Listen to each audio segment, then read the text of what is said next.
Okay, so now it's time to talk about the hiccups. This is episode 2, or basically video 2.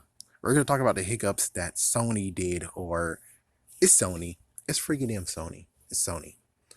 So, number one is the fact of the passport thing. Yeah, we got to see his passport, and that was not needed. That wasn't even in the movie.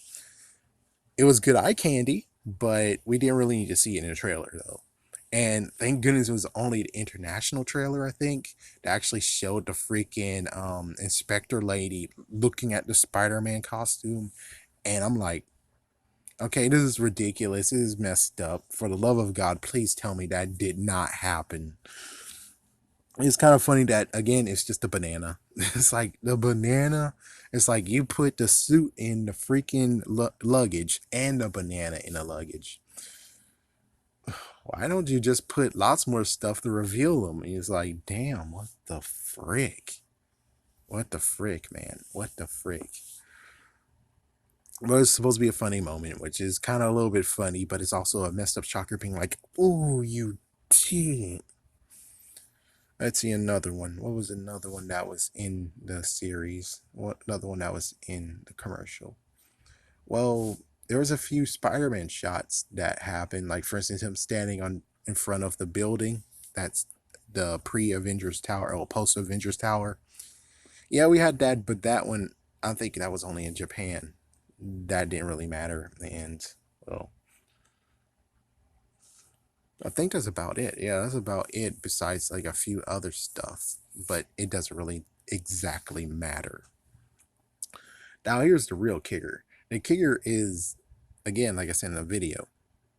Oh, actually, no, I didn't say it in a video. I kept it to myself. But the kicker is that Hasbro was the one that actually spoiled the movie.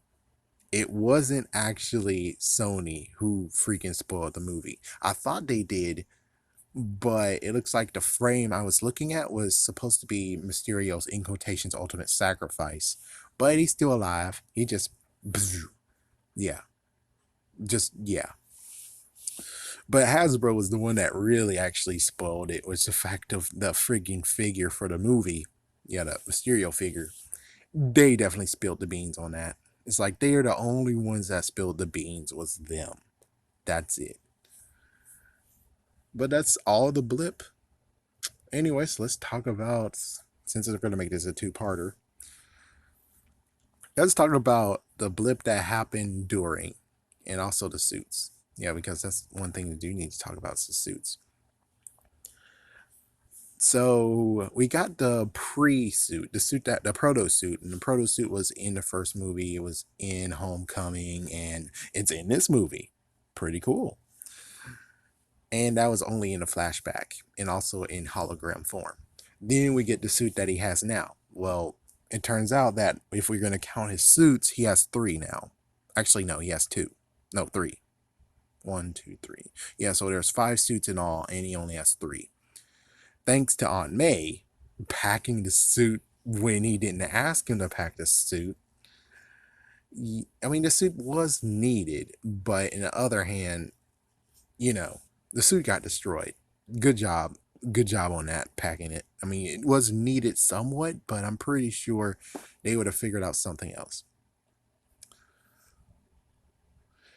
Yeah, so that suit is gone. The suit that Tony gave Peter, at least he gave him 2 suits, but it sucks to actually not have all of it. So that suit's gone. The stealth suit, the upper part of it, the gloves and the mask are all still in Netherlands. Good job, bastard. It's like, yeah, good job, bastard. Guard who's like, oh, it's just some drunken disorderly. We need to put him into jail. It's like, what the fuck, man? Really? Really? And he's doing a freaking he did somewhat what happened to J. Jonah Jameson. He kind of did somewhat what happened in Spider-Man 2, but he did in a lesser detail. It's like Spider-Man 2.1, holy frick. But yeah, he just put on a mask and it's like, what the fuck, man? Yeah, it's like, yeah, I found him. It's like, well, thank goodness you didn't know his freaking damn identity. Like, freaking damn. Yeah, alert the freaking media. You know who freaking Crazy Monkey is. Or no, Night Monkey is. Let's see. Then we have the newest suit. The newest suit apparently had to be well, actually, no. We also have the Iron Spider. That's fine. And thank you. That's what I needed to talk about was the Iron Spider scene with the robbers and with the police. That's been cut. That was sad. That was one of the saddest thing. I was like, oh, that was cut. I kind of wanted to see in full detail, you know? I kind of want to understand the whole situation of that freaking robbery. But we didn't get that. And I'm like, oh, Sony, what the hell? You know, but the Iron Spider suit, and that was safe. That was safe. Thank goodness. Because if that got destroyed, I would be very, very upset and saying, your auntie needs to back off. Your auntie needs to seriously back off. So all that's left is just newest suit, and newest suit had to be patched up because damn, it had some freaking damage. Some serious damage. But apparently they have a bunch of jets, and the jets will have actually suit makers, so he'll be making his own suits, but he'll doing it in style. That's cool. It's like that's cool, that's freaking awesome. And of course, what Tony Stark left him was the glasses. We do need to talk about those too. That was pretty awesome, and well, they did have a crazy moment, and that was pretty funny. And then they showed that the glasses could be useful. But one thing that's kind of funny was just the fact of calling an airstrike, which that was actually foreshadowing. The thing is just the fact of I kind of thought that those glasses would have actually helped show that Mysterio's everything was an illusion. I kind of thought that that's what's going to happen with those glasses, but instead, all it was just, oh crap, I did an airstrike. Oh my gosh. And Flash being a bastard, it's like, what the frick, Flash? Just bastard all of a sudden. He always been a bastard, but he was even worse where it's like, why are you wearing those glasses? Who told you to wear those glasses, dude? What the frick? Let's see. I think that's about all. But it is kind of a darn shame that the original suit got destroyed. And it's all because of Aunt May. It's like, I know, I'll just continue to find people to blame. And it's like, yeah, but Peter didn't want to bring his suit. But, anyways, besides Aunt May, we should talk about Aunt May and Happy Hogan. We do need to talk about them. Now, I'm not sure it's Sony or it was the writers, which, yeah, it's a funny bit, but I would have preferred if, sacrifice some of the funny to actually make some interesting, make sense bullcrap.